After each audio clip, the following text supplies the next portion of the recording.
عليك وصلاة وإلهام الملائكة المقربين واخرجنا من الظلمات الوهم وافتح علينا أبواب رحمتك وعلمنا أسرار حكمتك يا رب العالمين. رب اشرح لنا سرنا لساننا واحلل عقدة من لساننا وليفقه قولنا. قال الشيخ المصنف تعالى ونفعنا بعلومه في الدارين آمين. Sekarang. Dan harus orang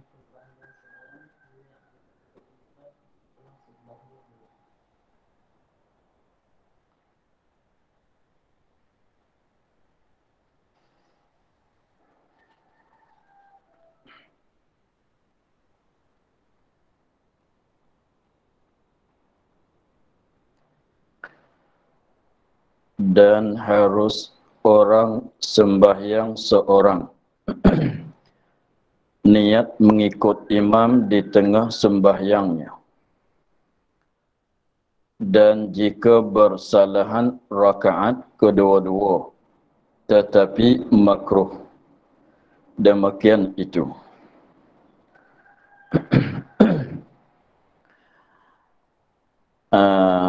Dan harus orang yang sembahyang seorang, dan harus maknanya tidak haram. Yang dimaksud dengan kata harus di sini ialah tidak haram, tidak dilarang. Dan harus maknanya tidak haram orang sembahyang seorang, maknanya dia sembahyang seorang diri, tidak jadi makmum bagi siapa-siapa. Harus bagi seorang yang sembahyang seorang diri dikatakan munfarid kalau bahasa Arab, sebab kita orang sembahyang ini tak lepas daripada 3 kelakuan. Ada kalanya orang sembahyang itu dipanggil dengan nama munfarid, mana tak jadi imam, tak jadi makmum. Tak jadi imam, tak jadi makmum, itu panggil munfarid dalam bahasa Arab. Dan satu lagi pulanya orang yang sembahyang yang jadi imam, kita panggil imam lah. Dan satu lagi pulanya yang jadi makmum, kita panggil makmum lah. Jadi orang sembahyang tak lepas daripada 3 ini. Ada kalanya munfarid, ada kalanya imam, ada kalanya makmum.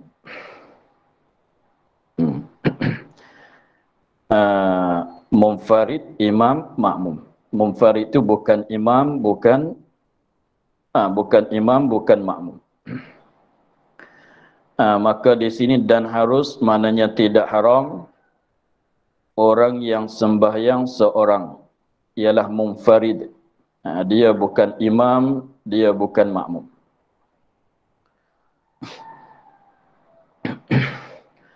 Harus niat mengikut imam.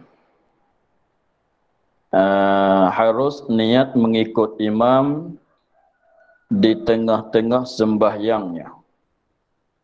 Di tengah sembahyangnya, sembahyang orang yang sembahyang seorang. Jadi maksudnya kita apabila kita sembahyang seorang diri,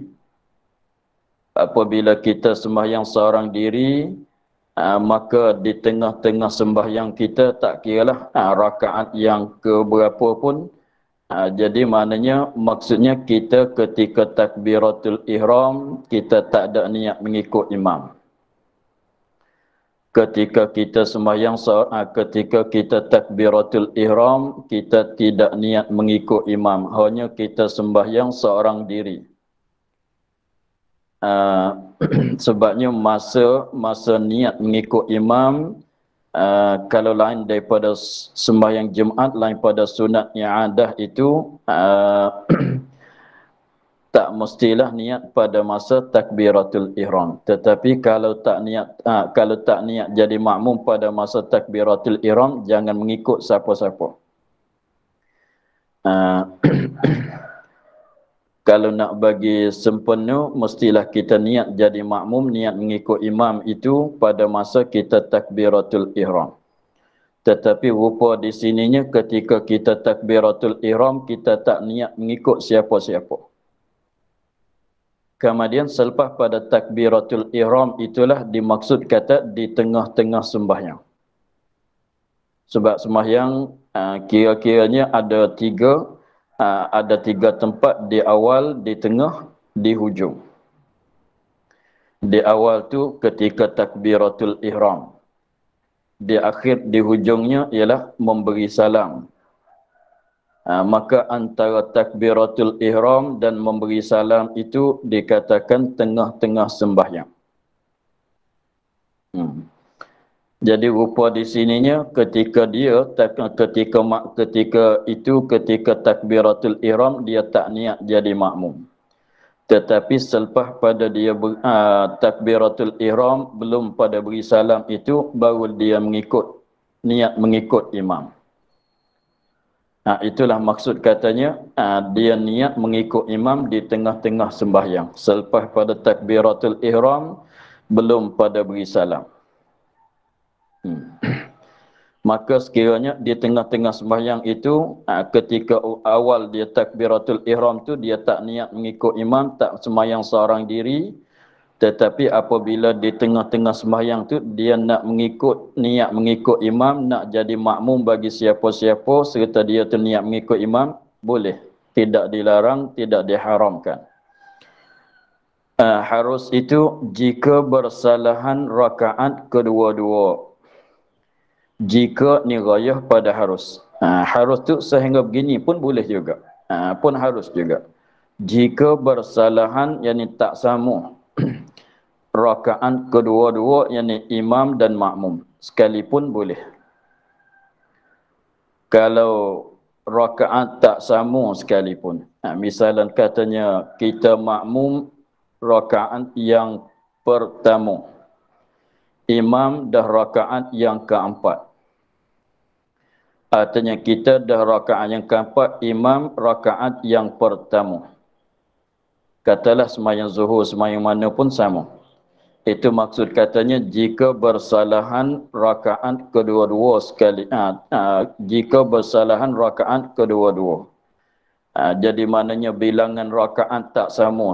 Sama-sama pada sembahyang zuhur. Masalah imam sembahyang zuhur, kita pun sembahyang zuhur. Tetapi dia dah 3, kita baru 1. Artinya kita dah 3, imam tu dah baru 1 saja. Itu pun boleh.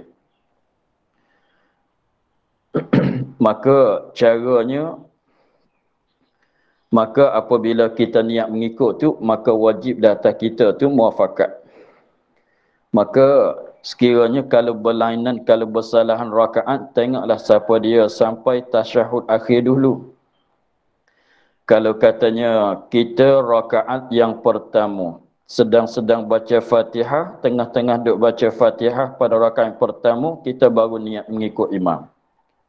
Tetapi kita ini rakaat yang pertama, yang imam yang kita mengikut dia tu rakaat yang keempat, maka dibuat semacam makmum yang masbuk.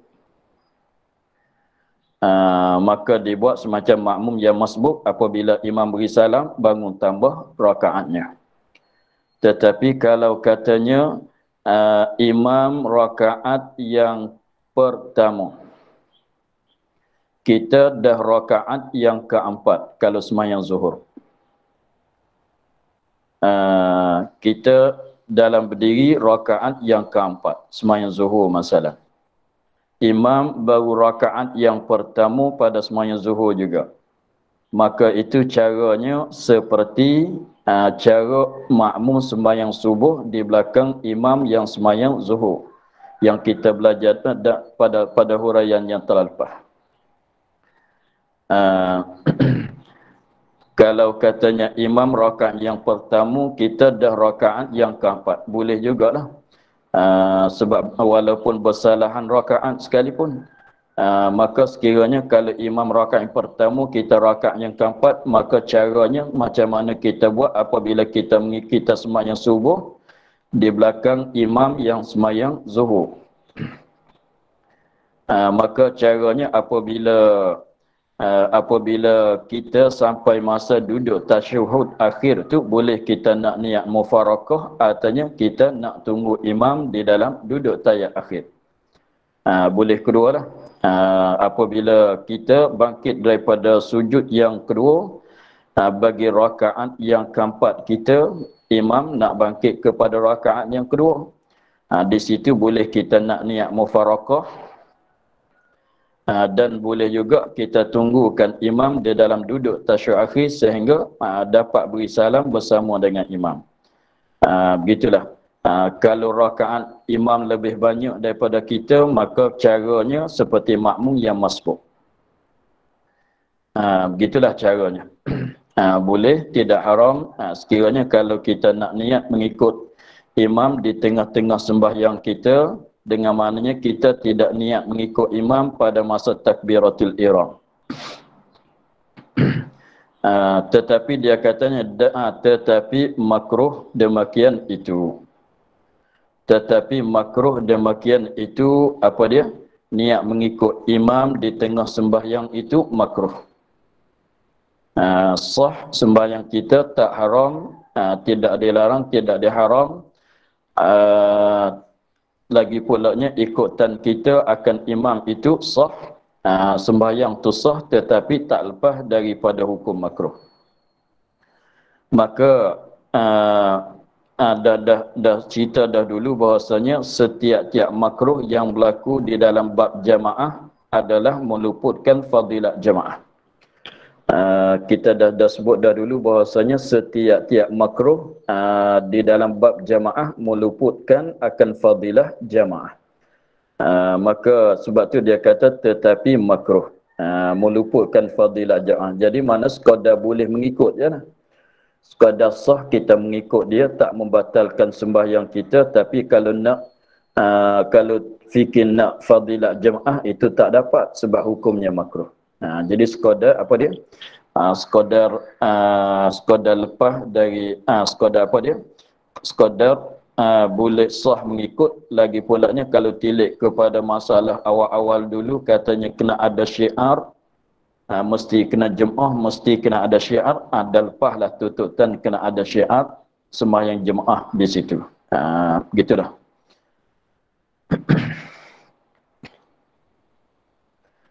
Dan tiada makruh sekiranya makmum niat mufarakah dengan imam, kerana seumpama berhadas imam, maka kebetulan ada imam yang lain, maka niat mengikut ia akan imam yang lain itu, maka tiada makruh.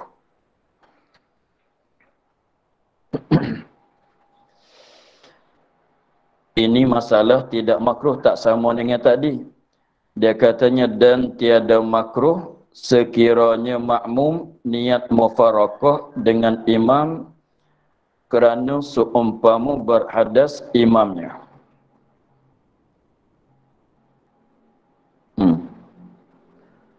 Maka kebetulan ada imam yang lain, maka niat mengikut ia akan imam yang lain itu.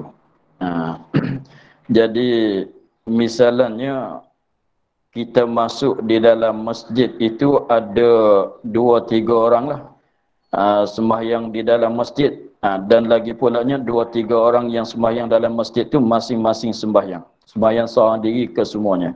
Seperti banyak biasanya kita pergi kepada tempat-tempat solat pada tengah-tengah jalan ke, pada tempat perhentian kereta ke masalah, kita masuk kepada tempat sembahyang tu, ada seorang tu sembahyang di situ, ada orang ni sembahyang di sini. Jadi sama-sama sembahyang seorang diri ke semuanya. Maka kita masuk niat jadi makmum bagi seorang. Kita masuk tu sembahyang, kita niat jadi mengikut seorang, adalah seorang daripada 2-3 orang tu, kita mengikut salah seorang daripada 2-3 orang itu. Kita mengikut dia, niat takbiratul ihram, niat jadi makmum dia.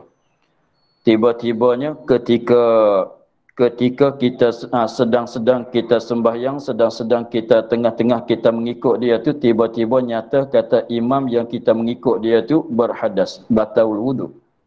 Artinya terkena najis pada baju dia ni, artinya pada badan dia.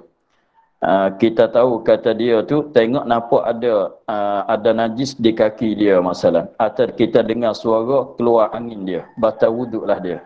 Maka kita tak boleh nak mengikut dia dah. Kita dah tak boleh nak mengikut dia. Bahkan wajib kita niat mufarakah dengan dia. Sebab kita dah yakin katanya sembahyang dia dah batal.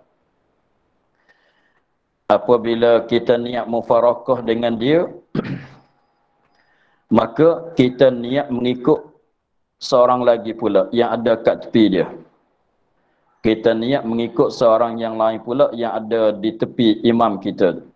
Jadi maknanya tukar imam lah. Dengan sebab imam yang pertama batal wudu, berhadas, maka kita niat mufarakah dengan dia, kita niat mengikut seorang yang lain pula yang ada kat tepi dia, yang ada di depan kita, yang ada kat tepi imam yang batal wudu tadi. Maka itu tidak ada makruh. Jadi rupanya pindah imam. Jadi maknanya kita mengikut imam, kita mengikut seorang imam, tiba-tiba seorang imam yang kita mengikut tu nyata kata dia tu batal wudu, batal sembahyang dia dengan sebab berhadas atau terkena najis, maka wajib data kita niat mufarakah. Sebagaimana masalah lagi akan datang ini, masalah wajib niat mufarakah. Maka wajib data kita makmum niat mufarakah daripada imam kita, dengan sebab kita tahu kata dia tu berhadas, dengan sebab kita tahu kata dia tu kena najis, maka wajib kita niat mufarakah. Apabila kita niat mufarakah daripada dia dah, boleh kita nak digantungkan sembahyang kita dengan imam yang lain pula. Tengok orang yang di tepi dia, kita niat mengikut dia pula. Maka dia yang imam yang kedua tu, walaupun rakaat tak sama dengan kita pun boleh lah. Maka niat imam yang baru ini dengan sebab imam yang pertama batal wudu, batal sembahyang, maka dia katanya maka tiada makruh. Mengikut rupa begini itu tidak makruh. Mengikut rupa begini dengan sebab imam yang pertama batal wudu, batal sembahyang, kita pindah kepada mengikut imam yang satu lagi pula, maka itu tidak makruh walaupun rakaat tak sama sekalipun. Maka apabila mengikut ia seorang akan imam, ini imam yang kedua, akan imam yang kedua, pada masalah yang kedua, artinya pada masalah yang pertama pada imam yang awal-awal kita sembahyang seorang diri, atau pada masalah yang kedua kita mengikut imam yang kedua, maka apabila mengikut ia makmum akan imam, imam sajalah imam. Jadi maka apabila ni kembali kepada dua-dua masalah tadi, maka apabila mengikut ia ini kembali kepada dua-dua masalah.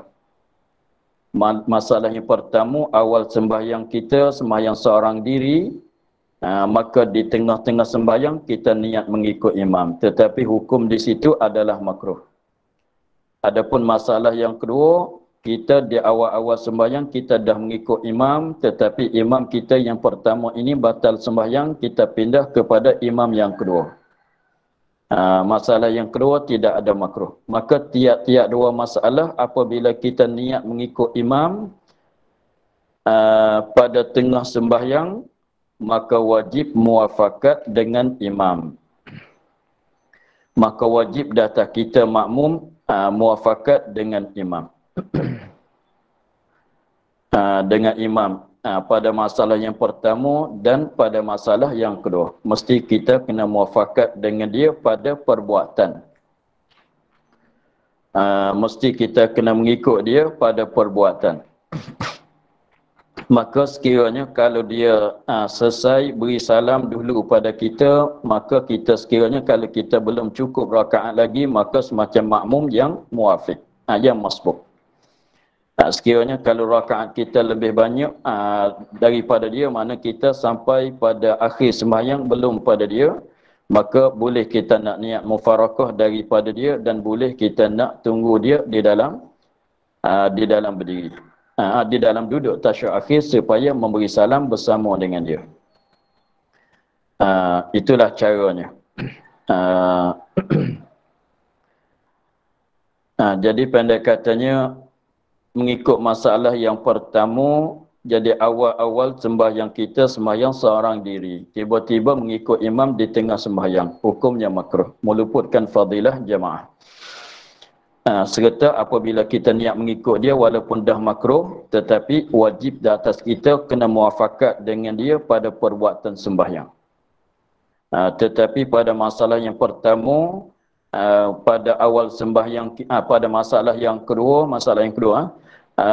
pada masalah yang kedua, kita pada awal sembahyang kita dah mengikut imam. Tetapi dengan sebab imam yang pertama kita batal wuduk, batal sembahyang, kita pindah kepada imam yang lain pula. Jadi maknanya hukum dianya tidak ada makruh, tidak meluputkan fadilat sembahyang. Dengan sebab apa? Dengan sebab ini kita pindah kepada imam yang lain ini kerana teruzur tak boleh nak mengikut imam yang pertama. Sebab imam pertama dah batal sembahyang dia. Maka wajib data kita niat mufarakah daripada dia diikut imam yang satu lagi pula. Maka kita ikut imam yang satu lagi walaupun ikut imam yang baru itu, yang kedua itu mengikut pada tengah sembahyang, tetapi dengan sebab keuzuran kita tak boleh nak mengikut imam yang pertama. Dengan sebab imam yang pertama sekiranya kalau dia tak batal wuduk, tak batal sembahyang, kita ikut dia sampai ke sudah sembahyang. Lalu itulah hukum masalah yang kedua tidak makruh. Hukum pada masalah yang kedua tidak makruh. Apabila tidak makruh, tidak meluputkan akan fadilat sembahyang. Begitulah.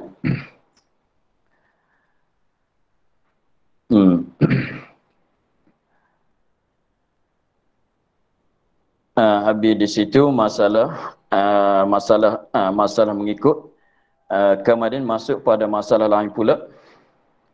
Tajuk lain pula. Dan didahulukan jadi imam akan yang merintah dengan tempat perintahannya. Ini di sini masuk pada masalah siapa yang terlebih layak, terlebih aula untuk nak jadi imam. Siapa yang terlebih aula, terlebih utama untuk nak jadi imam. Maka orang yang pertama, orang yang aula, yang terlebih aula, terlebih utama untuk nak jadi imamnya siapa? Dan didahulukan jadi imam. Ini untuk nak jadi imam. Didahulukan akan yang merintah. Yani pemerintah. Tengoklah dalam negeri masing-masing siapa yang pemerintah yang paling besar sekiranya kalau ada dia. Kalau negeri yang ada presiden, maka presiden itulah. Kalau negeri yang ada raja, maka raja itulah. Seperti di Saudi, Mekah, raja, maka raja itulah terlebih aula didulukan dia untuk jadi imam sembahyang. Kalau jenis negeri yang ada agung masalah, maka agung itulah yang terlebih aula untuk didulukan dia untuk jadi imam. Begitunya. Dan didahulukan jadi imam akan yang merintah, akan orang pemerintah.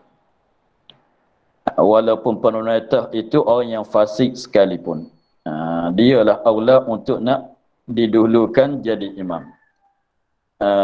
Tetapi yang merintah itu dengan tempat perintahannya, dalam kawasan perintahan dia. Di dalam kawasan perintahannya. Maka sekiranya kalau kita katanya pemerintah yang besarnya seperti Amerika tu, dia tidak ada raja, dia ada presiden, maka sekiranya kalau fardu orang Islam lah, maka seluruh negeri Amerika tu, dia semua tu, sebab seluruh negeri itu di dalam retahan dia kesemuanya. Seluruh negeri nah setelah luar negeri itu seperti Cina, Presiden Cina tu kalau fardunya kalau orang Islam, seluruh negeri Cina di mana-mana dia pergi saja, di mana-mana tempat yang dia pergi dia ada, maka dialah lebih aula untuk didulukan dia untuk jadi imam. Sebab kira katanya pemerintah di dalam tempat perintahan dia. Maka dia adalah memanglah dalam negeri-negeri itu ada pemerintah yang paling besar, ada yang bawah pada dia sikit, ada bawah pada dia sikit. Seperti kalau Saudi, ada Raja Malik Salman, lepas tu dalam negeri Mekah ada Amir dia, dan Madinah ada Amir dia, begitulah. Maka sekiranya kalau ada di situ, kita katanya ada pada satu waktu itu Raja Mekah, Raja Salman pun ada. Lepas tu nak semayang di Mekah, Amir Mekah pun ada juga. Maka maka yang didulukan untuk jadi imam tu Raja Salman tu lah. Sebab apa? Sebab dia tu lebih besar daripada, lebih tinggi daripada Amir Mekah, Raja Negeri Mekah. Begitulah. Lepas tu kalau suatu negeri yang ada yang paling tinggi lagi daripada dia, maka kalau mengikut masa dulu tu, pada seluruh negeri Arab tu ada raja seorang saja. Maka ada raja seorang saja, seperti masa apa dia, pemerintah Turki apa dia, Osmaniyah. Pada masa pemerintah Turki itu Osmaniyah, maknanya pada masa tu seluruh negeri Arab tu di dalam retahan Osmaniyah kesemuanya. Maka pemerintah yang jadi raja Osmaniyah, dia tu di mana-mana tempat dia lah sepatut didulukan. Tetapi kalau tak ada dia, kalau tidak ada dia di suatu tempat untuk nak sembahyang, tengok orang yang di bawah pada dia tu ada lagi. Kalau tak ada, maka tengok orang yang di bawah pada dia lagi. Begitulah. Jadi maknanya pemerintah terlebih aula untuk nak jadi imam. Sebab itu, sebab apa boleh begitu? Sebabnya sebab dia tu kalau tak sembahyang pun dia jadi ikutan kita. Sebab pemerintah wajib datang rakyat taat kepada pemerintah. Maka lebih munasabah lah. Lebih munasabah katanya kita mengikut dia pada sembahyang dan pada luar sembahyang. Sebab dia kalau dia apa-apa perintahan dia, kalau di luar sembahyang, kalau tak canggah dengan hukum agama, wajib kita taat. Maka apabila di dalam sembahyang, maka lebih aulalah dia untuk jadi imam. Jadi kita ikut dia pada sembahyang dan pada luar sembahyang. Misal dianya seperti qadhi dan naibnya. Seperti qadhi, tapi qadhi ini dalam negeri masing-masing. Tetapi kalau qadhi, contohnya kalau di sebelah sini, qadhi di petani, dia dalam kawasan petani, dialah aula untuk nak jadi imam. Tetapi kalau tidak ada orang yang atas pada dia, dia pergi ke mana-mana tempat sekalipun, duduk di mana-mana tempat asalkan di dalam kawasan petani, maka dia lah aula untuk nak jadi imam. Tetapi kalau tidak ada orang yang tinggi pada qadhi, kalau katanya qadhi bagi segala qadhi pula, qadhil qudah, seperti kita katanya qadhi bagi segala qadhi, maka qadhi bagi segala qadhi itu aula pula. Tetapi kalau qadhi dalam negeri masing-masing, dialah lebih aula untuk nak jadi imam. Dan naibnya naib qadhi. Tetapi kalau dia tak ada, orang lain tak ada, tu kita tengoklah pula. Sekiranya kalau misalan kita katanya di masjid kita, pada sembahyang zuhur hari ini tu, Raja Agung akan datang sembahyang zuhur di masjid kita masalah. Maka sembahyang zuhur pada hari itu tu dialah aula untuk nak jadi imam. Gitulah. Lepas tu dia nak tak nak itu serahkan dia lah. Kalau dia nak, dialah aula untuk nak jadi imam. Kemudian maknanya sekiranya kalau tidak ada pemerintah di tempat sembahyang itu, maka dia tak bolehlah sebab dia tidak ada. Kita tengok orang lain pula. Kemudian imam yang ratib, kemudian yang selepas pada pemerintah tadi, imam yang ratib, walaupun dia ni orang fasik sekalipun, sepatut didulukan atas yang lain. Siapa dia? Imam yang ratib ialah yang dilatih jadi imam oleh nazir di tempat itu.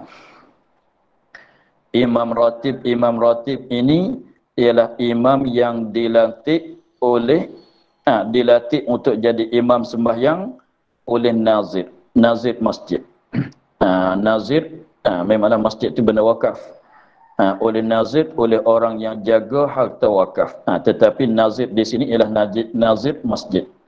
Begitu. Artinya orang yang dilatih jadi imam dengan syarat orang pengwakaf masjid. Sekiranya kalau masjid ini diwakaf oleh seorang untuk jadi masjid, maka dia syarat katanya orang ini mesti kena jadi imam di sini. Maka dialah juga imam ratib. Sekiranya kalau orang yang mewakafkan masjid tidak syaratkan siapa-siapa untuk jadi imam, maka nazir masjid latih siapa jadi imam, maka orang itulah adalah imam yang ratib. Maka sekiranya kalau tidak ada, contohnya nak sembahyang zuhur sebentar lagi, nak sembahyang zuhur di hari ini di masjid kita ni, pemerintah tidak ada. Pemerintah tidak ada, tetapi ada imam yang ratib. Maka kita mendulukan imam yang ratib untuk jadi imam. Yang lain, orang lain, kalau bukan pemerintah, kalau bukan imam yang ratib, jangan nak jadi imam lah. Jangan nak jadi imam. Dia lah terlebih aula, terlebih utama untuk nak mendulukan pada jadi imam. Kecuali imam, yakni imam ratib yang dilatih oleh raja negeri itu, maka dia didulukan atas yang di atas, maka ia didulukan atas yang merintah itu.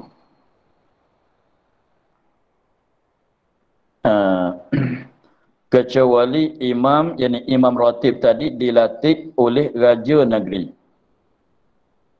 itu. Contohnya kita katanya di suatu negeri dan masjid besar bagi suatu negeri, raja negeri itu melatihkan akan seorang untuk jadi imam. Untuk jadi imam di masjid itu. Maka dia katanya, maka ia imam yang dilatih oleh raja negeri itu didulu atas yang merintah. Atas yang merintah di suatu tempat. Artinya qadi bagi suatu tempat. Contohnya kita katanya di Kuala Lumpur masalah. Di Kuala Lumpur dia ada masjid negeri dia. Masjid negeri Kuala Lumpur. Misalnya. Kemudian kita katanya agung latihkan seorang. Agung itu ialah raja besar atau Perdana Menteri, ialah pemerintah yang besar. Dia latihkan seorang untuk jadi imam tetap di masjid negeri itu. Maka imam yang dilatih oleh pemerintahan yang besar tadi itu, dia diutamakan, didulukan di atas raja negeri Kuala Lumpur. Kalau yang ada lah. Itu misalan sajalah untuk nak bagi nampak gambaran. Dialah terlebih aula untuk didulukan. Walaupun qadi ada, imam ratib untuk aula untuk nak jadi imam. Walaupun qadi dah ada, tapi qadi sekadar negeri itu saja. Jadi kira beginilah. Kira begini mudah.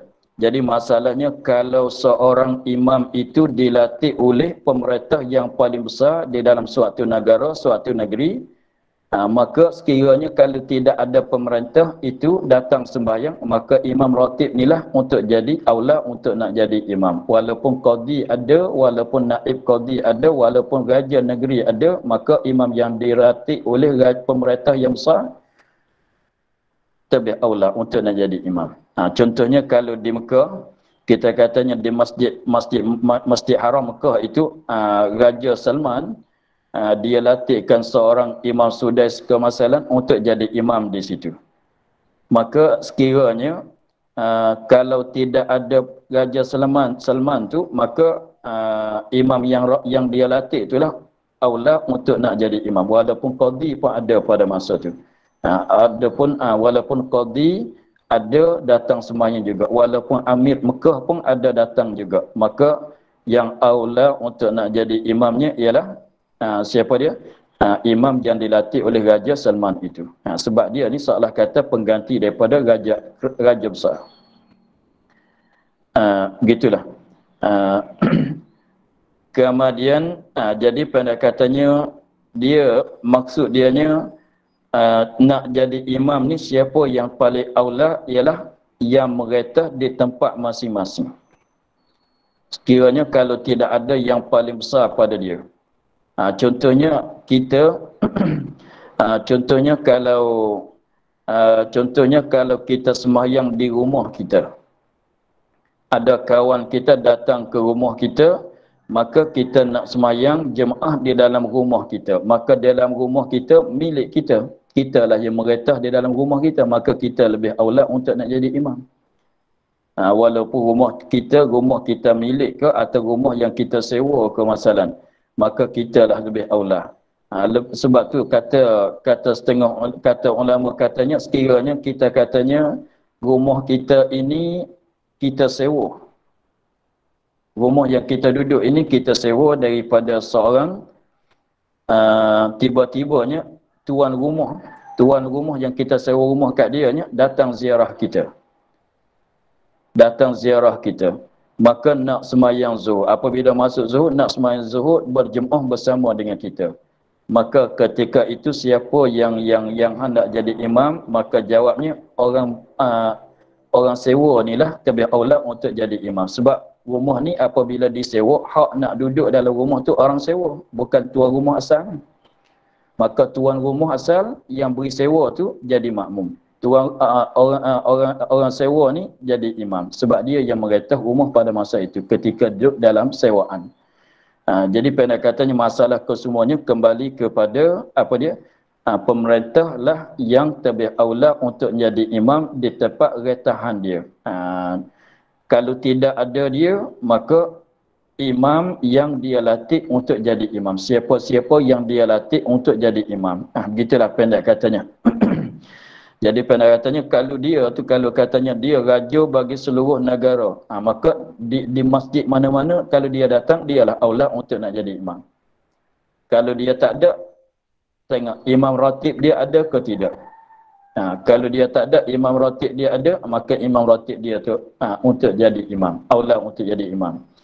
Kalau imam ratib dia tak ada, maka kita tengok imam yang dilatih oleh pemerintah, oleh nazir masjid ada ke tidak. Kalau ada imam ratib yang dilatih oleh nazir masjid, aula untuk jadi imam. Yang lain jangan nak jadi imam. Melainkan dia tak nak, dia mera'i, itu tak apalah. Seperti kita orang luar datang kepada suatu masjid, imam ratib itu minta kita nak jadi imam, itu tak apalah. Sekiranya kalau dia tak jemput kita nak jadi imam, sekiranya kalau imam ratib itu masalah dia tak jemput kita nak jadi imam, maka dialah aula. Begitu juga kalau kita pergi sembahyang di tempat yang raja besar sembahyang, sekiranya dialah aula untuk jadi imam, melainkan dia tak nak jadi imam, dia jemputkan kita nak jadi imam masalah, maka kita lah naiklah. Kalau dia tak jemput, jangan kita minta nak naik jadi imam, sebab dia lebih aula. Begitulah.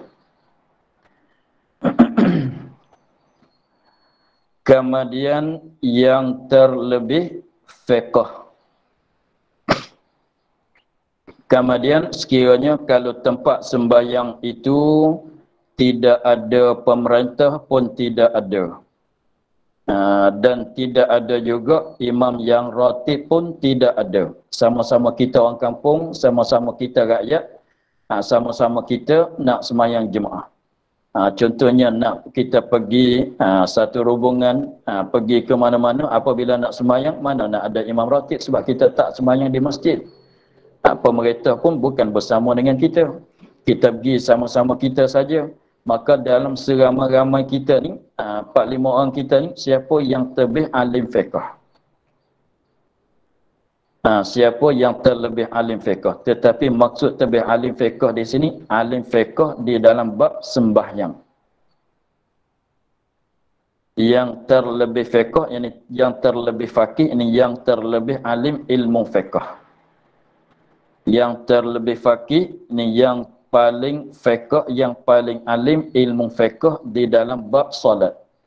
Walaupun bab puasa dia tak pandai sekalipun, bab muamalat dia tak pandai sekalipun, walaupun bab bab haji zakat dia tak pandai sekalipun, tetapi kalau bab solat, dia paling pandai daripada kita. Contohnya kita alim juga, alim ilmu usuluddin. Kita ni alim ilmu usuluddin, tetapi kawan kita dia alim bab sembahyang. Kalau kiranya belajar, kita lama belajar lama pada dia. Kalau kira belajar tu tinggi pada kita, tinggi pada dia lagi. Kita PhD masalah. Tetapi PhD bab tafsir masalah, atau bahagian usuluddin. Tetapi di kawan kita dia alim bab fiqh sembahyang. Alim bab sembahyang. Tanyalah masalah mana-mana dalam bab sembahyang, dia boleh jawab kesemuanya. Maka dia aula untuk nak jadi imam. Sebab dia terlebih fiqh dalam bab sembahyang. Contohnya kita katanya kita ni alim juga, alim fiqh juga, tetapi bab muamalat saja. Tetapi dia ni alim fiqh juga, tetapi bab sembahyang saja. Maka dialah aula untuk jadi imam. Sebab nak sembahyang, nak kepada orang yang tahu hukum selak-belak dalam sembahyang. Jadi maknanya dalam perbuatan sembahyang perlu kepada orang yang tahu dengan hukum sembahyang. Walaupun dia tu kurang ingatan Quran, kurang fasih bacaan Quran, walaupun dia tu kurang warak sekalipun. Sekiranya kita didulukan orang yang terlebih alim bab sembahyang di atas yang lain. Walaupun dia tu kurang ingatan Quran, kalau dia jadi imam, baca surah pendek-pendek, nak baca surah panjang-panjang tu dia tak nak ingat. Atau dia ni kurang warak sekalipun. Tetapi sembahyang kita tak perlu kepada orang ingat banyak Quran. Kurang tak perlu sangat kepada orang warak. Yang kita nak sangat-sangat dalam sembahyang, yang membawakan imam jadi sembahyang, imam sembahyang itu orang yang tahu dengan segala hukum sembahyang. Lebih banyak, kalau alim banyak lagi elok. Begitu. Jadi pendek katanya alim fiqh di sini bukan kesemua ilmu fiqh lah. Jadi maksudnya fiqh di dalam bab sembahyang saja. Dengan sebab apa dia? Dengan sebab berajak kepada ilmu bab sembahyang, pengetahuan tentang cara sembahyang ini, bab jemaah bab mana, lebih penting daripada ingat Quran lagi. Walaupun katanya kata setengah-setengah kitab tu, dia katanya walaupun dia alim fiqh, tapi Quran dia tak ingat, hanya ingat Fatihah saja sekalipun. Bacaan pun tak nak fasih sangat. Kalau Quran dia pun tak hafal, hanya hafal apa dia? Sekadar surah Fatihah saja. Maka bolehlah didulukan dia di atas yang lain untuk nak jadi imam. Sebab penting, sebab nanti kalau ada terlupa macam mana nak buat? Nanti kalau jadi begini, macam mana nak buat? Dia orang alim bab sembahyang, dia tahulah cara mana nak selesai. Begitu. Jadi maknanya orang faqih didulukan di atas orang yang qari. Kemudian kalau sama pula, orang ni, dua orang ini sama pada alim fiqh pada bab sembahyang. Maka kita kena tengok daripada dua ini siapa yang paling qari, yang terlebih qari pula. Kemudian yang terlebih qari, dengan maknanya terlebih qari di sini maksudnya begini.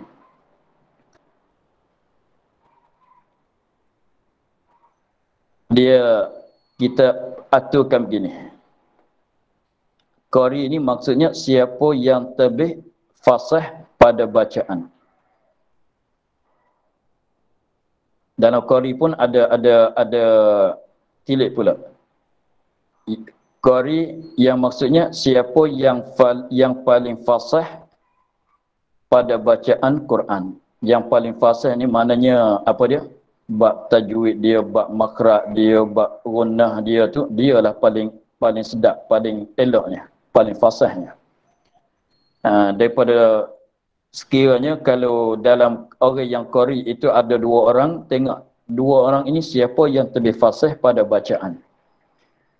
Lepas tu sekiranya kalau dua-dua orang ini sama-sama pada fasih pada bacaan Quran, maka tengok pula siapa yang paling banyak nisbah ingat Quran. Siapa yang paling banyak nisbah ingat Quran. Tu kita dulukan gitu. Itu masalah qari. Masalah qari bukan qari yang dapat johan, bukan masalah begitu. Ini suara tak elok pun tak ada masalah. Ada pun qari yang dapat johan, suara lagi elok. Tengok di sini, jadi qari di sini didulukan yang lebih fasih bacaan. Sekiranya kalau sama pada fasih bacaan, maka tengok daripada dua orang qari ini siapa yang paling banyak ingat ayat Quran, ingat hafaz Quran. Maka sekiranya kalau sama lagi tilik kepada fasih bacaan dah sama, jadi sama juga. Maka tilik pada ingat Quran sama-sama 30 juzuk ke semuanya. Maka tak boleh nak pilih tu. Maka kena tengok pula siapa yang paling warak di antara dua orang itu. Sebab tu dia kata kemudian yang lebih warak. Jadi maknanya di sini kita faham bahawasanya orang alim fiqh bab sembahyang didulu di atas orang yang fasih bacaan Quran, didulukan di atas orang yang banyak ingat ayat Quran. Sebabnya kepentingan pengetahuan tentang sembahyang itu lebih penting. Kemudian sekiranya kalau sama pada ilmu fiqh bab sembahyang, maka tengok siapa yang lebih qari. Jadi qari ini didulu di atas orang yang warak. Sebab apa? Sebab sembahyang ini berajak kepada bacaan, lebih berajak kepada bacaan ayat Quran daripada kepentingan warak. Jadi penting orang yang ingat baca Quran, orang yang fasih bacaan daripada kepentingan orang warak di dalam bab sembahyang jemaah.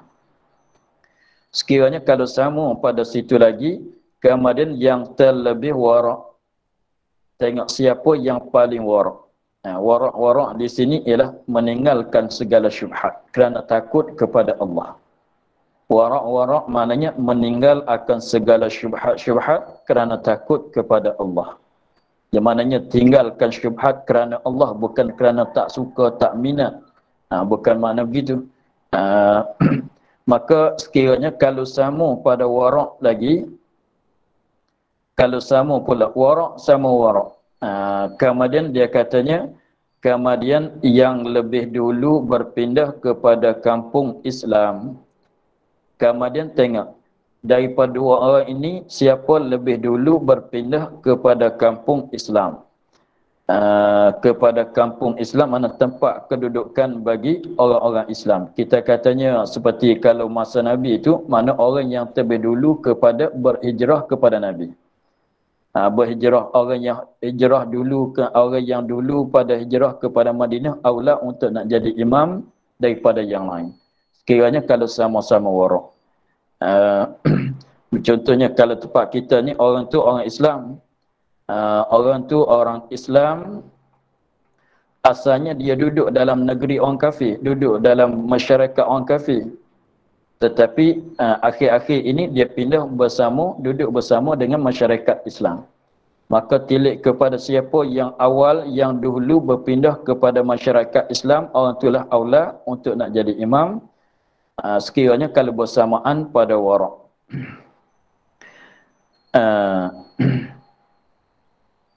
Kemudian sekiranya kalau sama pula di situ, kemudian yang lebih tua pada Islam, yang lebih tua ini yang lebih lama pada Islam.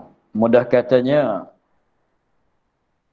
kalau sekiranya sama-sama mu'allaf, kita katanya sama-sama mu'allaf. Maka tengok dua orang ini siapa terlebih lama pada masuk Islam. Itu maksudnya Kamadin yang lebih tua ini terlebih lama pada Islam, pada masuk Islam. Tiada pada umur, tiada pada umur, tak tilik di umur. Jadi maksudnya kalau begini, kita katanya seorang ini dia masuk Islam, seorang ini dia umur dah 60. Seorang mu'allaf ini dia umur dah 60, dia masuk Islam bulan lepas. Orang ini dia mu'allaf, dia umur dah 60. Dia masuk Islam pada sebulan yang pas. Seorang itu ada seorang lagi pulanya mu'allaf juga, tetapi umur baru 25 baru. Tetapi dia masuk Islam pada 2 tahun yang lepas. Maka yang muda inilah aula untuk nak jadi imam. Sebab apa dia? Sebab dia masuk Islam lebih lama daripada yang umur 60 tadi. Itu sekiranya. Tapi tengoklah, kalau sama pada fiqh, kalau sama pada qari, kalau sama pada wara'. Tetapi kalau yang tua ini kalau yang tua ini lebih fiqh, maka orang tua ini yang umur 60 ni, sekiranya kalau kita katanya dua mu'allaf ni sama alim fiqh, sama qari, sama wara', maka siapa aula untuk nak jadi imam? Yang lama pada masa Islam itu lebih aula untuk nak jadi imam, walaupun dia lebih muda sekalipun. Kemudian yang lebih bangsa, kemudian yang aula untuk nak jadi imamnya orang yang lebih baik nasabnya. Itu yang lebih bangsa, mana yang lebih baik nasabnya. Sekiranya kalau sama pada yang tersebut tadi, fiqh pun sama fiqh, qari pun sama qari, wara' pun sama wara', maka kita tengok kepada siapa dia yang lebih elok nasabnya. Contohnya kita, nasab kita biasa, kawan kita nasab dianya Ahlul Bait, sayyid dia. Misalnya dia keturunan Nabi, keturunan Sayyidina Hasan masalan. Maka dialah aula untuk nak jadi imam. Sekiranya kalau dia dengan kita sama-sama fiqh, sama-sama qari, sama-sama wara', tetapi dia keturunan Sayyidina Ali, keturunan Rasulullah, kita nasab biasa, maka dialah lebih aula. Begitu. Katalah kita keturunan kita manusia, orang kampung biasa ya. Keturunan kita, tok nenek kita orang kampung biasa. Tetapi kawan kitanya yang sama pada fiqh dengan kita, yang sama pada qari dengan kita, pada bacaan pun sama dengan kita dengan dia, sebab wara' pun kita pun sama lebih kurang dengan dia. Tetapi dia ayah dia, nenek dia adalah orang-orang soleh, wali-wali, artinya orang-orang alim.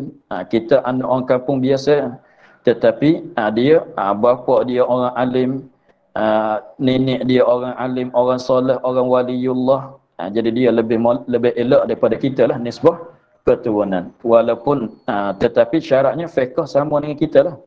Sama-sama tahu, walaupun tak begitu banyak, tetapi sama-sama tahu. Sama-sama bacaan pun lebih kurang kita dengan dia. Wara' pun lebih kurang kita dengan dia. Tetapi dia anak orang alim, kita anak orang kampung biasa, maka dialah lebih aula. Begitulah. Jadi maknanya orang yang bernasab baik, orang yang nasab yang tinggi lebih aula daripada yang lain. Sekiranya kalau bersamaan pada benda yang disebut tadi. Kemudian yang lebih bersih pakaian dan badan dan khijaan daripada daki-daki. Sebab ini terlebih menarik kepada mengikutnya. Terlebih menarik, terlebih memuas hati pada mengikutnya. Kemudian tengok siapa, kalau sama lagi, tengok siapa yang terlebih yang paling bersih pada pakaian. Tengok pakaian tu siapa yang paling bersih. Dan badan siapa yang paling bersih. Dan khijaan. Khijaan ni maknanya, kalau orang ni khija dalam office, duduk dalam aircon, tak. Tetapi orang ni khija dianya berkebun. Orang ni khija dia berkebun, maka orang office itulah lebih aula untuk nak jadi imam, sebab pakai dia tu khijaan dia lebih bersih daripada orang khija berkebun. Begitulah. Daripada daki, bukan daripada najis. Kalau najis tu tak boleh lah. Kemudian kalau sama lagi, sama-sama orang hijab ofid. Sama-sama.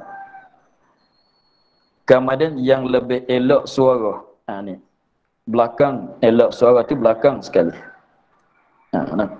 Kemudian yang elok suara. Siapa yang lebih elok suara daripada dua orang tadi?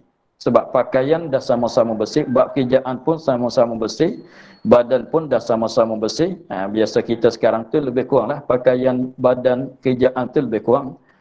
Maka siapa yang paling elok suara, maka orang itulah aula untuk nak dulukan jadi imam. Sebab suara dia boleh menarik kepada, lebih menarik kepada sembahyang.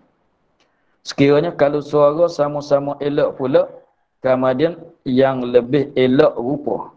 Suara dah sama-sama elok, maka kita pilih orang yang elok rupa pula untuk mendulukan. Sebab tengoklah, biasanya kalau yang baca berita dalam kad TV tu, dia tengok orang yang elok rupa, orang yang suara sedap, orang suara elok, cakapan fasih, nak lebih menarik orang untuk orang mendengarkan bacaan berita dia. Maka di sini pun begitu juga. Nah, kalau suara sama-sama elok, maka tengok siapa yang lebih elok rupaan dia. Sikit lagi. Dan imam yang buta bersamaan dengan imam yang melihat. Jadi maknanya buta dengan melihat ini tidak ada siapa lebih, tidak ada siapa kurang. Jadi sama-sama lebih. Jadi maknanya kalau alim fiqh sama alim fiqh, tak kira mata buta ke mata melihat, tak kira. Dengan sebabnya katanya jadi bersamaan tu dengan sebab apa? Dengan sebab berlawanan. Jadi kita nak hukum kata orang buta lebih pun tak boleh, nak kata orang melihat lebih pun tak boleh. Sebab masing-masing ada kelebihan. Begitu. Bersamaan sebab masing-masing ada kelebihan. Maksudnya begitu ya. Apa dia katanya? Dan imam yang buta dengan imam yang mana? Dan imam yang buta bersamaan dengan imam yang melihat. Bersamaan itu dengan sebab masing-masing ada kelebihan. Sebab masing-masing ada kelebihan. Sebabnya imam yang buta terlebih khusyuk. Imam yang buta terlebih khusyuk sebab dia tak nampak benda di depan dia. Gambar-gambar jalur-jalur apa dia di depan dia, dia tak nampak. Kalau imam yang mata tak nampak, mata butanya, dia sembahyang dia terlebih khusyuk daripada kita orang nampak mata. Lebih bak khusyuk dia. Tetapi imam yang melihat, dia terlebih jaga bab najis. Jadi maknanya kalau tilitnya imam yang mata nampak, yang mata melihat, dia terlebih selamat daripada terpijak di atas najis. Selamat daripada kena najis sebab dia nak tengok di kaki, dekat lantai itu ada najis ke tidak ada najis. Dia terlebih jaga daripada bab najis. Tetapi khusyuk dia kurang. Adapun imam yang buta tadi itu khusyuk dia lebih, tapi bab jagaan najis dia kurang.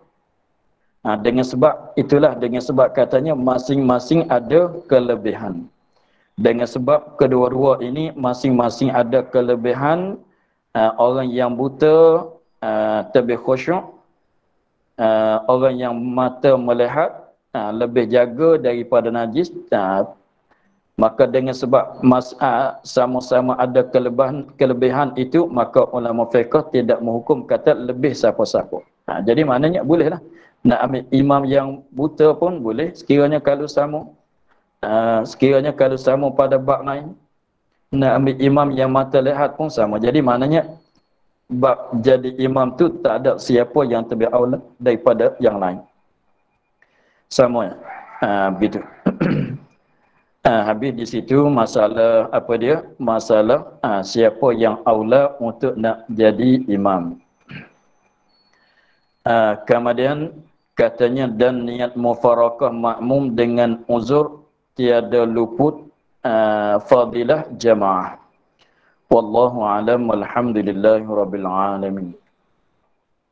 أعوذ بالله من الشيطان الرجيم بسم الله الرحمن الرحيم الحمد لله رب العالمين والصلاة والسلام على أشرف الأنبياء والمرسلين وعلى آله وصحبه أجمعين اللهم افتح علينا فتوح العارفين ونور قلوبنا من نورك الكريم واجعل عملنا خالصة لوجهك الكريم اللهم إنا نستودعك ما قرأناه وما حفظناه وما سمعناه فردنا علينا وافتح يد إلى سبحان ربك رب العزة ما يصفون وسلام على المرسلين